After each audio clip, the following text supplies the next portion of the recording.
অবরোধ করছি আমরা। সমস্যা মানে হসপিটাল যাইতাম পারি না রুগী লইয়া, এমন ইমার্জেন্সি রুগী লইয়া যাইতাম পারি না রাস্তার কারণে। তো আমরা কিলা মানুষ ভাবে থাকতাম, কিরকম চলতাম এই রাস্তা।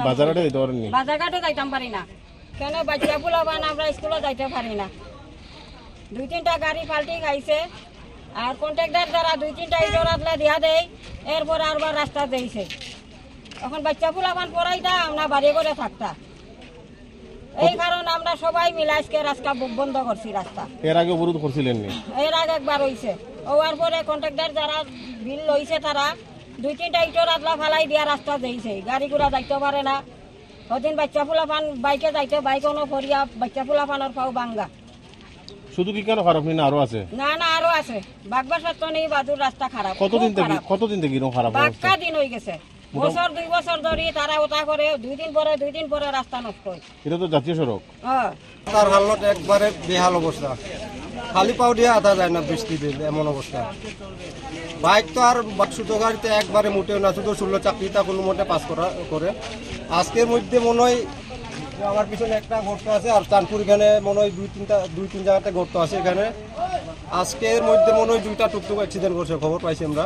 আর মিডিয়া বাবুও মনে হয় অ্যাক্সিডেন্ট করছে এখানে। রাস্তার কি অবস্থা বুঝেন, প্রত্যেক বছর এরকম তো স্ট্যাক দেখা সম্ভব নাই।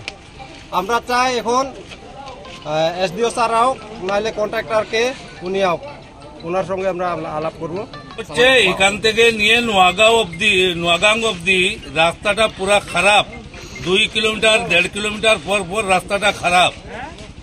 যখন ওরা পাবলিক মিলে সব স্ট্রাইক করে, তো এসে কি করে আদলা 2-1 গাড়ি দিয়ে এরপরে রাস্তা যখন ঢালে ওইগুলা ইটের হাতলাগুলা, তখন ওগুলা জল হয়ে যায়। 1-1.5 ঘন্টা পরে আবার যেই গাতা হয়ে যায়। ওই রকম দিয়ে যারা আসে উপর লেভেল থেকে তারা এসে বলে আমার ঠিক করে দিচ্ছি, কিন্তু কেউ ঠিক করে দেয় নাই। যেইভাবে দেয় ওইভাবে হয়ে যায়, যেইভাবে গাড্ডা থাকে ওইভাবে। হাতলা এত সময় থাকে না, যত সময় পাত্তা দেওয়া হয় না তখন রাস্তা ঠিক হবে না। এখন আপনারা কি চাইছেন? এখন চাইছি ওইটা আমরা লোকাল সবাই মিলে যেতে রাস্তাটা, আমাদের ডিএম এসডিএম আমাদের মহোদয় লোকাল আমাদের এমএলএ সাহেব সবাই মিলিয়ে যাতে আমাদের রাস্তা চলাচলের ব্যবস্থা করে দেন, ওইটার জন্য আমরা ওইটাই আহ্বান রাখছি।